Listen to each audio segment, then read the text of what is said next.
Hello everyone and welcome to Snap Take. This is Glazer of Snap Judgments, and today what we're going to be doing is reviewing 4 incredible decks, including the deck that I'm absolutely certain is going to be amazing for Moonstone. We're going to review that card as well with the full spotlight and even a bundle guide. We're going to kick it off with Fudge's Moon Hand. I played this list quite a bit recently and I've been having a lot of success with it. I'll be giving this some more run on stream later today because I think that this list is stellar. Now, a lot of the problem I had with this list when I first looked at it at first glance was I didn't think Victoria Hand was going to be great here. The only real way to trigger her outside of various locations is Moon Girl. But it turns out there's an absolutely crazy amount of locations that just put stuff in your hand. And Moon Girl used to be a card that was sort of hard to use unless you had the double She-Hulk package or unless you had a bunch of one drops you could Black Swan. Well, Victoria Hand does an amazing job at taking care of that problem. Suddenly having 1/7 Hydra Bobs and 0/3 Wasps and so on. It just changes the entire math for your opponent, especially if you can do a Black Swan trigger. This list is awesome. You can check Fudge out on YouTube at youtube.com/@elephantfudge. The only 3 high series cards you need here are Black Swan, Hitmonkey, and Hope Summers. I say this all the time, but so often the only requirements are season pass cards or former season pass cards. Black Swan is in spotlights coming up today, but these other cards, if you just buy the season pass, you're so far ahead of the curve. Gwenpool, another season pass card, could be replaced by Surtur and Galacta. Yeah, you saw it. 2 more season pass cards. Hydra Bob and Victoria Hand can be Ant-Man, Martyr, Rocket, Shadow King. If you're replacing both, I would go with the 1 and Shadow King. If you're only replacing 1, I don't think there's a wrong answer. But Shadow King is very, very strong in this deck and was in previous versions of this list, as has Rogue been prior to the most recent Victoria Hand release. Let's go card by card because I don't think everything is obvious here. So Wasp is here largely for one reason. But I mean, I guess there are technically 2 reasons, but like mainly one. You need control over your hand, over what you're going to do when you play Moon Girl, and having Wasp in hand gives you something that you can play extra that's going to be very, very useful in managing that hand space, that hand size. It also means that it gives you a card that you can play on Hope Summers for an extra energy on turn 5 if you were planning on passing turn 5. If you played Hope if you played Hope on 4, you can also play Wasp on her immediately, although you could also play a 1 at that point to then pass the next turn in order to get that free She-Hulk. It's one of the goals of the deck to get that She-Hulk down as much as possible. Sunspot's gaining energy here and there, but the main turn it does gain energy is that turn 5, that if you have She-Hulk, you're passing. If you don't have She-Hulk, you're not passing turn 5 as a general rule. But if you do have She-Hulk, especially if you have 2 She-Hulks from Moon Girl, then passing with Sunspot turns what would be 0 energy, ideally you have Hope out, into 5 or 6 energy, which is obviously a huge swing. Kitty Pryde is here largely because she helps you manage your hand space. She prevents you from being clogged. She's just a decent power card. She bounces on Hope. She gives you something to do throughout the game as you're waiting to sort of explode at the end. Hydra Bob and Titania are your 2 big explosion at the end cards. If you can get a duplicate of them with Victoria Hand, if you get Victoria Hand outright, and you've played Black Swan. So let's just say those 2 cards, Victoria Hand and Black Swan, and then you Moon Girl those 2 cards. You are playing 0 energy for 24 power. Seems like that's generally speaking pretty good, right? That kind of thing is insane. Make sure you're careful, Titania. She needs to be played last. In a lane that you're not playing another card unless your opponent has already clogged there. The other key is if your opponent has snapped or you have snapped going into the last turn when you're going to play Hydra Bob, be extra careful not to that he's going to move, right? You're going to play him and he's immediately going to move. Play him where you want him to move from, not where you want him to move to. Black Swan is key here. Sunspot and Kitty are fine for Black Swan. Again, Hydra Bob and Titania are the 2 main cards for this here, but if you can get them free, they're a crazy amount of power. That alone makes Black Swan worth it, but remember you will have extra copies of these with Moon Girl as a general rule, which gives this extreme value. This is a required card for the list. The other thing that Black Swan play does is it gives you access to a really, really big Hitmonkey, because if you're playing, even if without the duplicates, right, you're playing Wasp, Sunspot, Kitty, Hydra Bob, Titania, and Hitmonkey, that's plus 5 cards on Hitmonkey, that's plus 10 power, so now you've got a 313. If you also played a Victoria Hand, because everything I just said counts for no energy, right? So if you also played a Victoria Hand, you're getting to 15. It quickly gets silly for Hitmonkey with Black Swan, particularly in this style of list. Then we have Victoria Hand, again, largely useful with Moon Girl, but much like we used to run Luke Cage when Luke Cage cost 2, just because it was good to be able to deal with various locations, Victoria Hand saying anything that randomly happens with locations, and there's 1,000 locations that put random stuff into your hand, making that better is worthwhile. Victoria Hand does that. She's not a requirement, but she's sort of like almost a backup Gwenpool here, because you don't often have the energy to Gwenpool and Moon Girl, and she ends up giving you a fairly similar amount of power to what Gwenpool does. We talked about Hitmonkey. You can do Hitmonkey without Black Swan. The trick is, generally speaking, to make sure you get enough stuff on Hope on turn 5. It's hard to do that if you're going to She-Hulk. If you want to do She-Hulk and Hitmonkey, you usually need Swan. But if you can get enough stuff on turn 5 on Hope, you can end up with enough energy to get yourself a really big Hitmonkey, which is still game winning. Hope's here largely because she can make She-Hulk free, but her energy throughout the game really does allow for a lot of crazy stuff. For example, you might want to get down Sunspot and have enough energy to still make She-Hulk free, and Wasp and Hope allow you to do that. There's you can play her um, with Wasp on turn 3, and that can lead into a Gwenpool on turn 4 and another card. Let's say you don't want to play again Gwenpool on that Hope and you do want to pass, you can play Gwenpool in a different spot. Like, let's say there's a US agent there, Gwenpool in a different spot, and use Wasp to get that extra energy there, or use a 1-drop to get that extra energy there, which you wouldn't otherwise be able to do. There's a lot of stuff like that that Hope allows you to do outside of just at the end of the game having that crazy explosive turn. Moon Girl is sort of the key card to the deck. She here, again, you were trying to double up as many ones or She-Hulk as you can. Those are your goals. You don't really want to double up Wasp. There's hands you will that are just bad enough that you'll be like, fine, I'll just take the double Wasp. But generally speaking, you want to play Moon Girl with Wasp as a way to make sure that you have enough energy to keep things going. Remember that Wasp can be used to protect from Negasonic Teenage Warhead if that's a card you're worried about. But again, Moon Girl's general use is to say, I want to Sunspot, Kitty, Hydra Bob, Titania, particularly those last two. I want to She-Hulk. And honestly, if you're getting enough other double stuff, or there's energy cheat, or you have a crazy Hope going, or you like hit the nut curve where you go Black Swan, Hope, Moon Girl, because that's like the ideal. Sunspot, Black Swan, Hope, Moon Girl is the absolute ideal. You're getting double She-Hulk at that point. If you can get double Victoria, playing 2 Victoria with a bunch of free cards at the end of the game is still a massive power spike. Gwenpool's here because you don't always see Moon Girl largely. If you don't see Moon Girl or you don't have good Moon Girl targets, you just make your hand big and you play whatever she makes big. It's annoying that she doesn't target exactly what you want to, but the unpredictability of her power is fairly effective. Galacta is, again, a perfectly fine replacement here. And then finally we have She-Hulk. She-Hulk cheap is great. This deck dies to Mobius because of She-Hulk, because of Black Swan. But if the opponent doesn't have Mobius, being able to play a 110 and then playing multiple 1/5s, again, that is a 20 power turn. That is crazy, crazy power. At the end of the game, your opponent cannot know where it is. They're stuck guessing on 50/50s to beat you most of the time, and thus you should be effective at winning games of Snap. All right, the turn by turn for this deck, which is a rank 25 with the 62% win rate. Turn 1, you want Sunspot over Kitty. Turn 2, you want Swan over Sunspot over Victoria Hand over Kitty. Turn 3 is Swan over Hope, and then the rest of the turn 2 plays. If you're going to hit a really good Moon Girl, it's usually wise to snap right before that. But so turn 4 is Moon Girl or Gwenpool, and this is your last chance for Black Swan. If you don't play Black Swan here, you're in trouble. Sometimes you will have to play like Black Swan and another card on 4, and then you'll end up having to play Moon Girl on 5. That is going to turn off your She-Hulk combos, but so be it. Sometimes that's just what you got to do if you've got all the 1-drops at the beginning of your hand. Turn 6, you want the free ones, the duplicated Moon Girl cards, Victoria Hand, Monkey, She-Hulk. There are games when you can do all that, by the way. Cool. Where you can just play a million free ones, hit Monkey, Victoria Hand, and like a 1-cost She-Hulk, and then you just like have dominated, right? Very few things put up that much power. I really love this list. We're going to talk about the number 1 deck that's going to crack Moonstone after this, but one last look at this beautiful list, and I'm going to ask you to hit that sub button. In the bottom right of the corner, you'll see a little YouTube symbol. If you hit that, you're subbed. We give you at least 3 or 4 new decks every single day. We've got 4 new decks today. Top 25 deck, and then 2 decks that have cracked the top 5 along with this next deck. We cover Marvel Snap more thoroughly than anyone else. If you want your one-stop shop for Marvel Snap content, hit that sub button here as we try to hit 25,000 subs in 2025. We're also giving away a season pass this week. We're giving away a copy of copy of Dokken. We're giving away a copy of Iron Patriot, with which you can get a free copy of Dokken.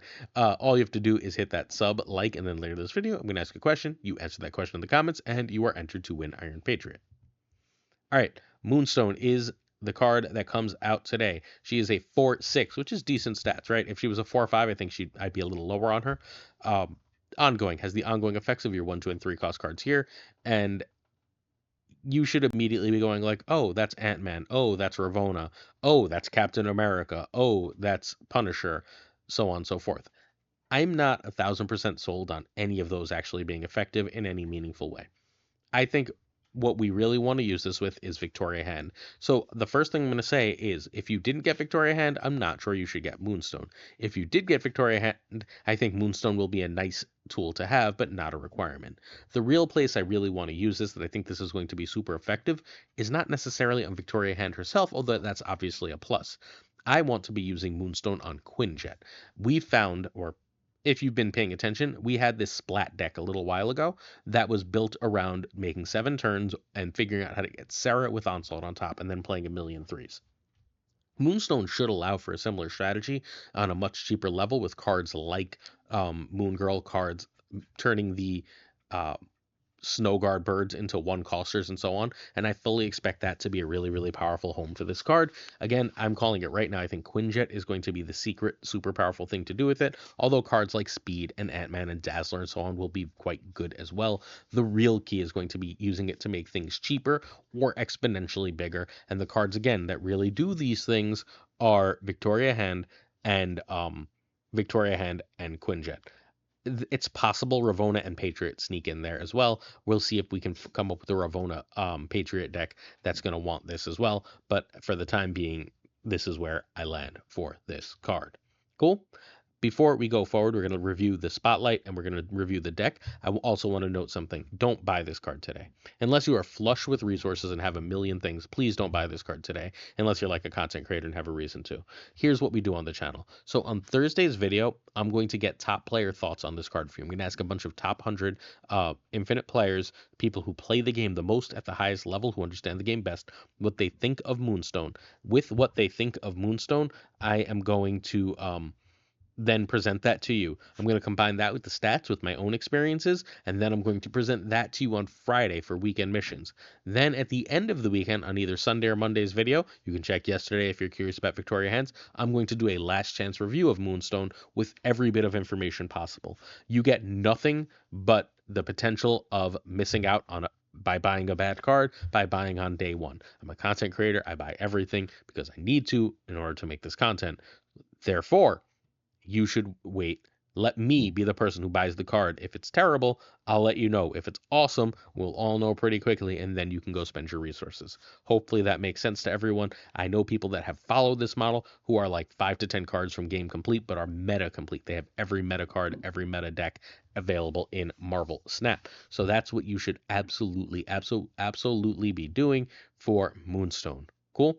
The other big thing I have to say about Moonstone before we look at the spotlight is I think she's going to be really good with Sam Wilson, Captain America, who is the season pass card next month when Captain America Brave New World comes out. I don't know how to account for that. I truly believe she will be good in that deck, but I can't prove that to you because I don't have access to those cards yet. So that's going to make analyzing Moonstone even harder than it usually is, and it's always a bit challenging to analyze these cards.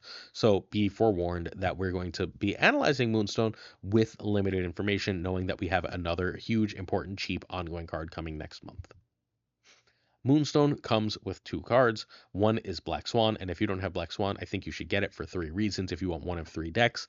Those 3 decks are the type of Moon Girl double up we just looked at. If you want to get into those decks, you must have Black Swan. At that point, suddenly Moonstone starts looking good. If you want to play Bounce, you're going to need Black Swan, and we do have at least 1 new Bounce card in Red Wing coming next season. So if you want to get into Bounce, you're going to want Black Swan. And then finally, if you want to get into Dracula Dump, and if you don't know what Dracula Dump is, it's a deck that runs a bunch of cheap stuff.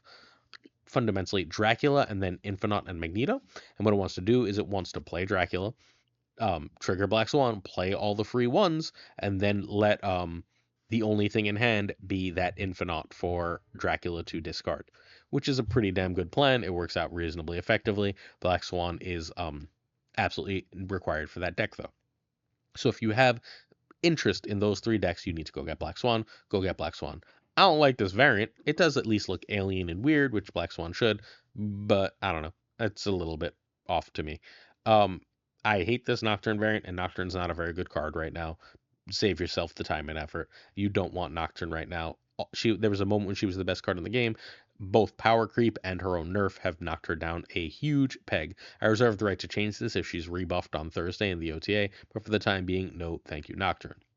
Then we have this Moonstone variant itself. I think this one's pretty good, but I don't think it's worth all the extra keys, at least for me. So I'm probably just going to grab the standard Moonstone variant from the shop tomorrow when it comes out. All right. Scott Denim has been absolutely crushing it all week with Victoria Handless and figured out the shell that I was trying to build with Moonstone and Victoria Hand. And I again think the only way that we're really going to want to use Moonstone right now is Quinjet Victoria Hand decks. So this deck is built specifically to take advantage of Moonstone on Quinjet more than anything else, right? If you miss on your Iron Patriot, giving that card -2 instead of -4 is amazing. If that card was going to get -4 though, because let's say it's a 6-drop, it will now cost 0 off that Moonstone Quinjet, because Iron Patriot allows 0 even if Quinjet doesn't. The Snow Guard birds would immediately go down to 1. Kates are 1 no matter what. The Valentina card, which would be 4, would go down to a 2. We know how powerful a 6 for 2 is with Iron Patriot. And obviously the Agent Coulson cards are just through the roof powerful here, right? You get a 2 and a 3 instead of a 4 and a 5, but with that extra benefit. That's insane. That's insane. I'm completely sold on this. The other thing you can do is, even if Infinite's in a lane, as long as you can get your Luke Cage out, you can drop that Moonstone on a US agent. Seems really good. And the Pym arrow is basically an Ant-Man, and Moonstone will copy that to get +3 power, making her a 4/9 in that lane, along with being huge with speed potentially. That's a lot of benefit for Moonstone in this deck. I'm super hyped. Now, this is a Victoria Hand list. You cannot play without Victoria Hand, unfortunately. You also need Kate Bishop. So if you're watching this in the morning before the daily reset, let this be your sign. If you're planning on getting Moonstone, make sure you get Kate Bishop and Victoria Hand. Cool. Moonstone is really great here, but not required. I've got similar lists that run Wiccan and Shang-Chi. I think Moonstone is going to be an amplifier for this particular build, though. This one is built specifically for Moonstone. If you're interested in Victoria Hand lists that don't run Moonstone, check yesterday's video and the day before's video and the day before's video. We do 3 a day. You'll find plenty.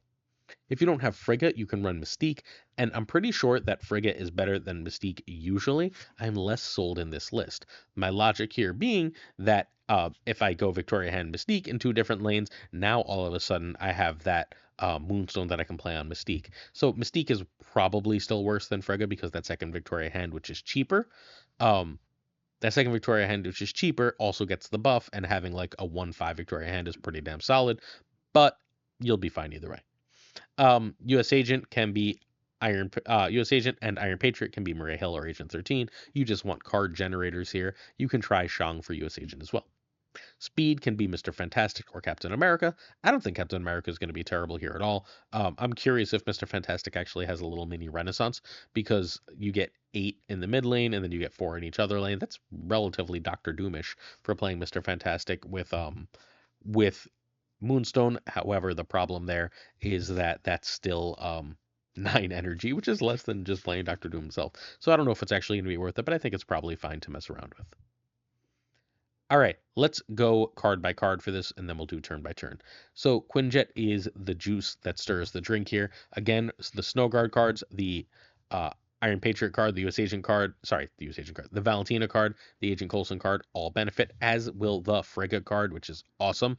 You almost never want to Frigga like a more expensive Coulson card, but now you can, because giving that -2 cost makes it all of a sudden worth it. Hell, you can have an extra Coulson that costs -2. You can have a 1 whatever speed with Frigga, and if you can get the Quinjet Moonstone thing going, that is amazing. That is the real sauce here.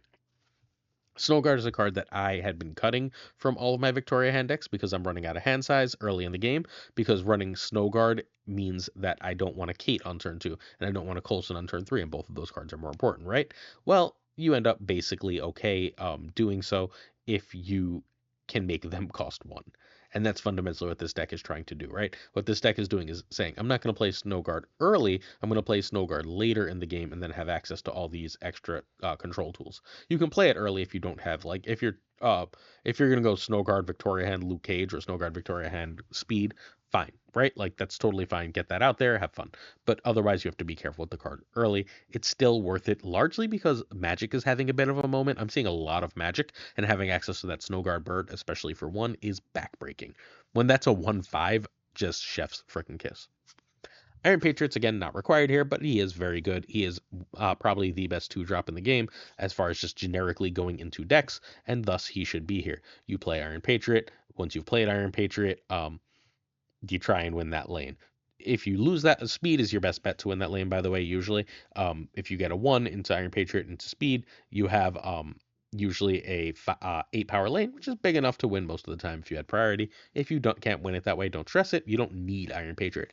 And you can still get that Iron Patriot card -2 cost, so you're fine. Kate is the best card of Victoria Hand. Kate Bishop and Victoria Hand are best friends in Marvel Snap. Sad not to have Mirage in this version of the list, though. Mirage, I guess, could be Valentina, too. But Kate Bishop's arrows are insane with Victoria Hand. Turning them into 1/5s, 1/6s, or more is just... It changes the math for Kate Bishop and breaks her entirely. Acid Arrow is already one of the best cards in the game, and turning the other arrows into basically demons is through the roof power. U.S. Agent says, stop trying to go over the top of me, leave me alone. Really powerful way to do that. While Valentina gives you a 4/6. That's lane winning. It's lane winning for cost 3. It's lane winning for cost 2. Please remember that if you go Quinjet into Valentina, you can play that 6 on 3, which is just stupid. It's just stupid. That's so much power. You can get its power back, by the way, with Luke, too. Or the Victoria Hand automatically gives its power back. Victoria Hand is the key to the list. If you don't see her and you don't get the crazy other stuff, you're fairly likely to run, but she is the key to the list. She is your Cerebro, your Patriot for this list. Luke Cage is here for 2 reasons. One, you want to be able to have access to Moonstone, US Agent, or play that Iron Patriot and Valentina card in that US Agent lane. Luke gives you access to that. The other reason is Affliction is everywhere. Affliction is extremely powerful and extremely prevalent right now, and being able to turn that off is just very, very strong. Then you have Speed. Speed is the biggest ongoing card. That's it. You want a big card that you can play on Iron Patriot. Speed is a big card that you can play on Iron Patriot that you can also Moonstone. Good combo. Have fun. Coulson is, again, giving you cards of specific cost. A 4 and a 5 drop are great. It's very rare where at least one of those cards is not very useful. He's not going to give you cards that you can Moonstone, right? So be forewarned. However, he is going to give you powerful cards that you will be happy to use. And then Frigga here is largely here to copy Victoria Hand, but you can copy a Quinjet, you can copy a Valentina card. If you get a 2/6 from Valentina, right, you go Quinjet into Valentina into whatever, right? Another card into Moonstone on Quinjet. You've now got a 2/6. Your turn 5 can be that card and Frigga, and then you have an extra 6 drop, which is just backbreaking. And then, of course, Moonstone is the amplifier. She's the power amplifier for this deck. She's how you make sure that you have enough energy and enough time to do everything you want. I think that she's going to be stellar in this list. I'm very excited for it. Scott has been absolutely on fire since since High Voltage. Scott's just released Fire List after Fire List. Scott Denim is the head writer at SnapFan, and this is a list you should be playing. So turn 1, Quinjet over Snow Guard. Turn 2, Victoria Hand if you have Frigga. Iron Patriot if not, and if not, one of the other 2s are fine. Remember to be wary of hand space with Snow Guard and Kate Bishop on 2. Frigga on hand, or Quinjet with Moonstone are both snap conditions as far as I'm concerned here. So Frigga on hand, you can have speed to win that Iron Patriot lane. You have Coulson if you've just got basically space in hand. Luke is fine too if you're just like, whatever. Turn 4, you've got Moonstone on Victoria Hand or speed lane. That's perfectly fine. You can also play it obviously on the Quinjet lane. I would like Victoria Hand, Quinjet, Moonstone lane. If people start running Enchantress later in the week, we can adjust. Turn 5 is just generate some damn cards, get some stuff you can use, especially if ever they're going to have -2 cost with Quinjet. That's going to change your math as far as what you play, because usually I'd just be like, get out Kate Bishop. 1 cost arrows are amazing. Yeah, but so are 1 cost hawks and bears and so on and so forth. So generate some frickin' cards on turn 5. Fill your hand with generated cards.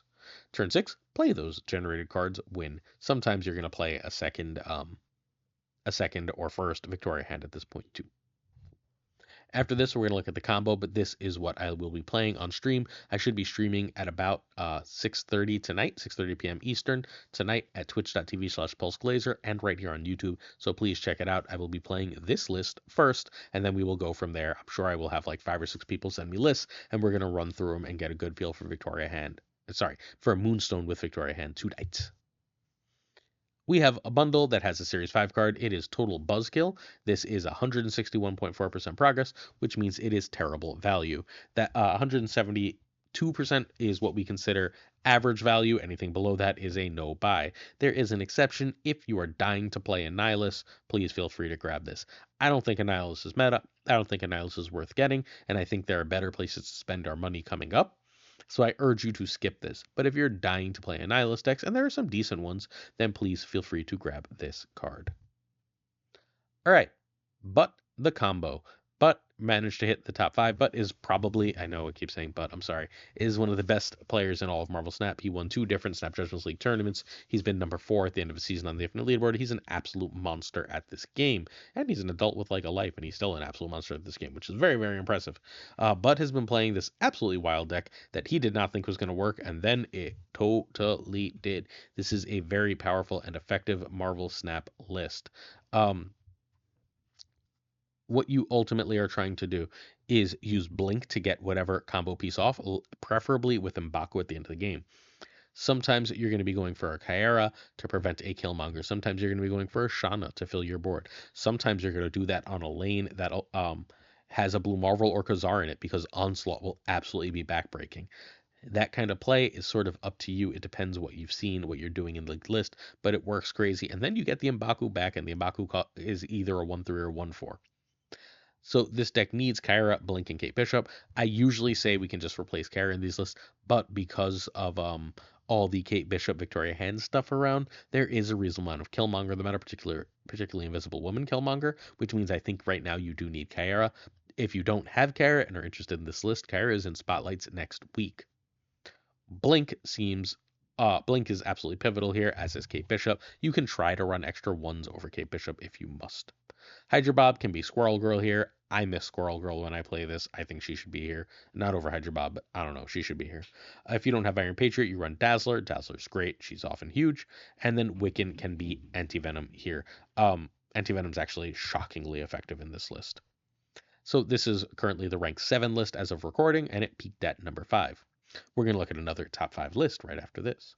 Turn 1 is whichever one, although once more you want to hold M'Baku. You will play basically any one on turn 1 though, because you're trying to keep a Wiccan curve. Turn 2 you want Iron Patriot over Kate. Turn 3 Shauna or Kyra. Depends on the board. If you think your opponent might be running Killmonger, just get out your Kyra. If you're not worried about that, Shauna is often better. Turn 4 Wiccan if you've got the curve going. If not, you play Khazar. Turn 5 Blue Marvel is better than Khazar, is better than 1-drop.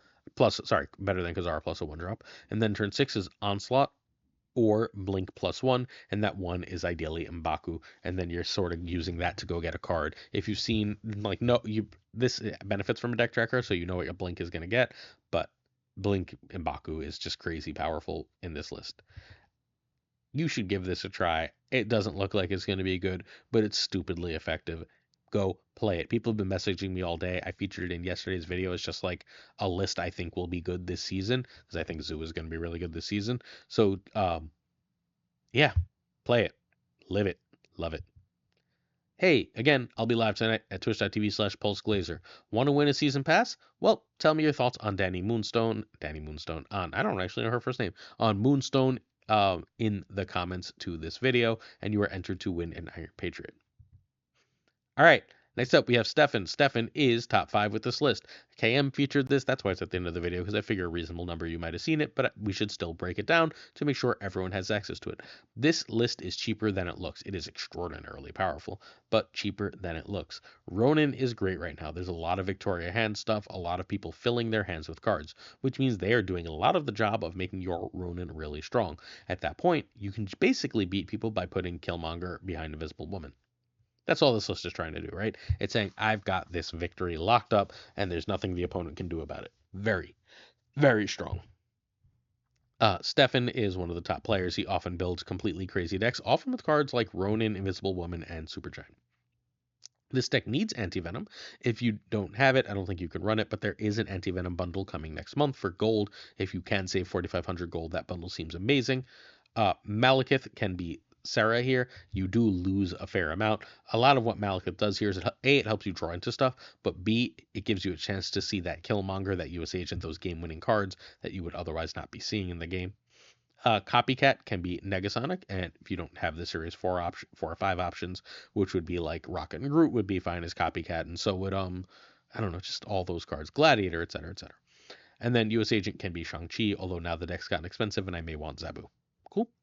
This is a relatively cheap list to be top 5, though. Turn 1, you pass. Turn 2, Invisible Woman over US Agent. Turn 3 is Luke. You can also Quake to mess up Iron Patriot. Iron Patriot ties itself to a lane, and if you flip that to a different lane where if they're not winning, then you've basically completed that. Killmonger behind Invisible Woman is fine. Copycat or Red Guardian as appropriate. Turn 4 is generally speaking anti-venom versus over Malekith, but it depends on what your hand is, what you're looking to do. Turn 5, Ronin or 3+2, and we're looking at US Agent, Red Guardian type cards. Turn 6, Maximus, Shadow King, and US Agent together is insanely strong. Just insanely strong. And you can often play a free anti-venom card there too. Awesome list. Scott Denim, who we just mentioned, says he thinks anti-venom is the best card on Marvel Snap. And while I'm not sure if I agree, it's definitely on the short list of the very, very most powerful cards. I think another card in this list, US Agent, is right up there too. And the most underrated card in the game is probably Malekith. So this is a very strong list that does a lot of very cool stuff. I think that this is one worth building towards, one worth looking towards if you're looking to win in the current Marvel Snap meta.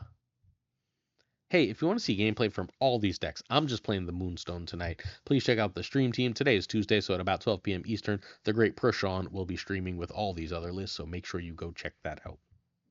Questions of the day. Oh, wait, what the hell did the question of the day go? There it is.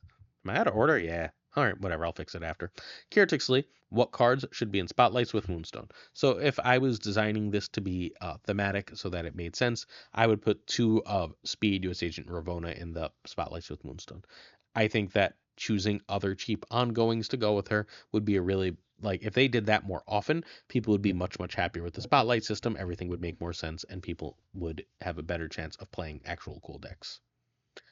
Models, Mod Supreme asks my favorite poem, and this is a silly answer, but it's the true answer. This is Just to Say by William Carlos Williams. It's a poem I've taught exactly, I want to say like twice, but both times I taught it, it was the most memorable thing where kids would send me memes about it for years later. It's stellar. I love it. I love how passive aggressive it is. I love how simple it is and how much there is to talk about. It's a pure joy. As far as like favorite poem, it's 1732 by Emily Dickinson. My life closed twice before it's closed. That's like my real answer, but this is Just to Say brings me joy in a real way. Cool. Certain tiers of support on our Patreon come with honor. Thanks. I'm going to say thank you to a bunch of people, and then we'll be out of here. Thank you to Abigail Gieslin, Mandatory Burnout, Irregardless, David G. Wingfield, Dirty Casual, Danton, Always Kind, LAB, FaThorNewman, Inc., I Am Frostman, Jet Nevelit, YOLO Potato, Thinking, Poker, Prime Bryant, Ryan Burke, Ryan Wood, Kiertixley, Koire, Kazushi, Archangel 3K, Pyrofros, The Goat Seeker, Hallowed, Quid, Bro, Joe, Snap Decisions, Joe Frotnerk, Mr. Kerfuffle, Cables, Ginger Prime, Philip Rakovich, Haplo, Kenny Loggins of The Danger Zone, Rob Silverman, The Biz, Black Jeebus 23, Extra Z, and Skippy G, Rhyming Friends, Jessica Gamble, Hey Jess, Tommy Nikos, 2-1 Snap Justice League Season 1, The Kinger Bros, Bro, The Great Kazoo, Werewolf, Kevzy Hoda, Luna Crest, Corwin, John Q, Jimmy Q, and Corbin, John Q, and Jim McHugh, Q-Town, Clam, Colonel Vorbin, Stout, 8th, Sage, Synth, Hello Synth, Models, Mod Supreme, The Green Goblin, Unibot, Hey Uni, Flan 56, Steven, Brankoff, and Just Taste Martin, Jason B, Real Name Town, Only Fox, The Fuzzy Lump, Spectrumix, Hoot, Matt H, DJ Mikey, Hijinks, No Frickin' Flex, Oculars, Mr. Craig Sterry, BG, Zodrex, The King of Canada, Demon Falcon, Jonesy, Two Ties, The Great Lord as the Pranking Tucker, and of course, Gunny T, where the T stands for. I'll see you tomorrow. I appreciate all you. Peace and love, everybody. Let's do 2 videos tomorrow, shall we? Hit that sub. Peace.